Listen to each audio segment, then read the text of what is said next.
I said, take that off of social media. I said, let this family mourn in peace. When the interviewer asked if he was concerned about retaliation, he said, quote, "They might do what they do, but I'm going to get active. That's all that is." Gunned down near River Oaks, behind the wheel of a car riddled with bullets. What's up with y'all? What's up with y'all? Welcome back to Moxy Approved.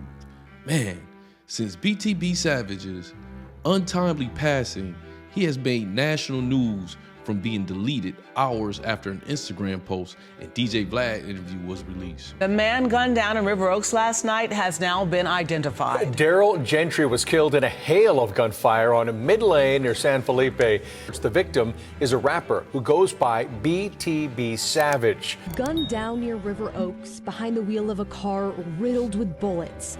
People have also been questioning an IG post put out by a local rapper.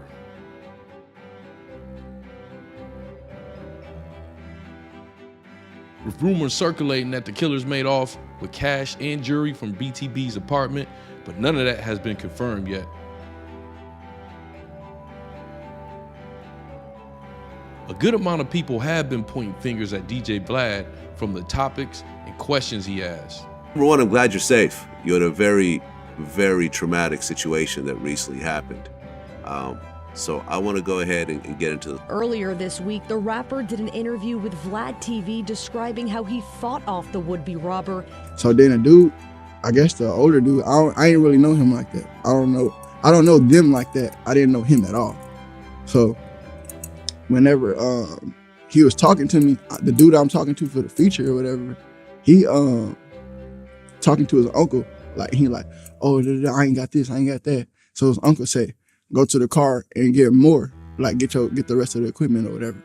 So I'm thinking like, damn, why would you, it should be the opposite way. You tell him to go, cause we like the ones we locked in, we talked or whatever about the song, to do the song, and you gonna leave the random dude in my crib type shit. So when he walked out, I was kind of nervous, so I locked the door, both locked. And then right as I'm talking, I go down to look at my piece while he talking. I'm like, this one?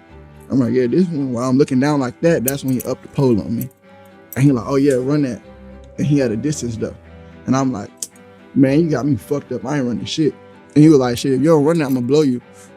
And he was like, I'm gonna shoot you type shit. And I was like, bro, you dead ass serious right now? And he was like, I'll shoot your bitch, nigga. Run that shit.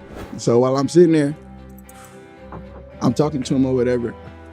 He like, run that. I'm like, nah, you got me fucked up, bro. What the hell you got going? And then he like, nah, well, I see you flexing on Instagram, where all that shit at? Where is that? Like that. I was like, man, all right, bro. I started taking off my chain first because he started asking about other shit, like, where is it? Da, da, da. So I'm like, I'm giving what he want real quick. So I took off my chain and he's standing at a distance. He's still at a distance, so I can't like move quick and jump. So when he come over, he reached for the chain and he took the gun off me. Right there, I hit him with, like both of his arms under my armpit like this.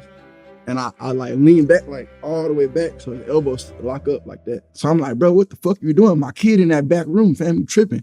I'm like, go ahead and get up out of here, bro. You already fired like 5 shots. It's hot, the police on the way. Whatever you trying to do gonna go bad for you. You gonna go straight to prison. Like, go ahead and get the fuck up out of here. He like, nah, I'm leaving with some nigga. I'm like, bro, you got me fucked up. He was like, oh, you gonna die. He was like, you gonna die up in here. And I was like, you got me fucked up, nigga. You dying, fuck that. So I started going crazy, like getting all over him, just whatever to do to get the guns off of him. You know, but at the end of the day, if you go in to try to rob somebody, especially with an armed robbery, you should just be prepared for that being the last thing you ever do. Facts.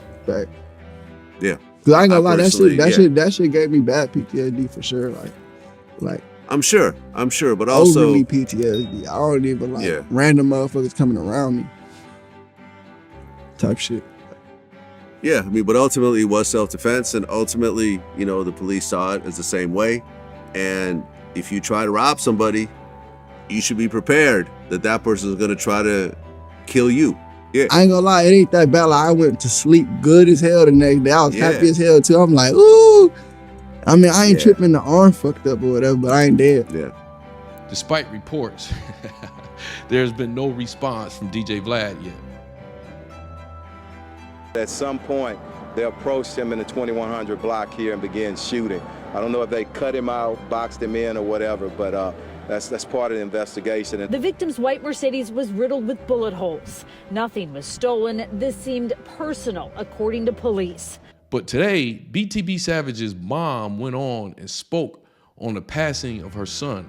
She says a group showed up to his apartment in San Antonio and tried to rob him. Bernita Ward says her son's online persona isn't how she knew him.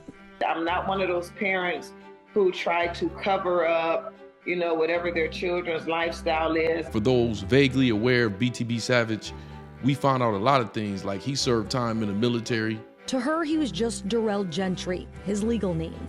He served in the military for 4 years and was a father to a 4-year-old son. She also went on to recognize the actions her son was making. She says she tried to beg her son stop posting and stop doing interviews talking about this. I said, take that off of social media. I said, let this family mourn in peace. Yeah, she warned him. She mentioned that the family of the man deceased taunted BTB and his family. Just a few months ago, his mother tells me, well, he was just defending himself and didn't deserve to die. But they were was taunting my son. Telling him that they were going to kill the family, that they were going to make his mama cry, like my son made his mother cry. And I told my son, don't respond. But their family member came to rob my son. Now, while there have been a lot of questions of the actual event that happened when he got robbed in his own apartment or not, the mom was clear on who was the victim that night and how overall this is just an unfortunate event. I also did reach out to San Antonio police to get more information about that alleged robbery incident back in February. We are still waiting to hear back. Now she's forced to mourn the loss of her son, who she tried desperately to keep out of danger. So the moral of this story to me is that 2 mothers lost 2 amazing sons, and that their children will be raised without fathers. And that's a sad thing. I agree with a lot of things the mom said, but I'll be honest, it kind of sounded like the mom, her son was a grown man, so I kind of feel sad that she had to watch this, but it seems like a situation that she could only put her advice in and really didn't have no control over. When the interviewer asked if he was concerned about retaliation, he said, quote, "They might do what they do, but I'm going to get active. That's all that is." I feel sorry for both the moms that had to witness this, but that's my opinion. You tell me in the comment section, is the mom really considering the impact of the taunting her son was doing? Or do you think that this happened from back and forth taunting? You tell me in the comment section.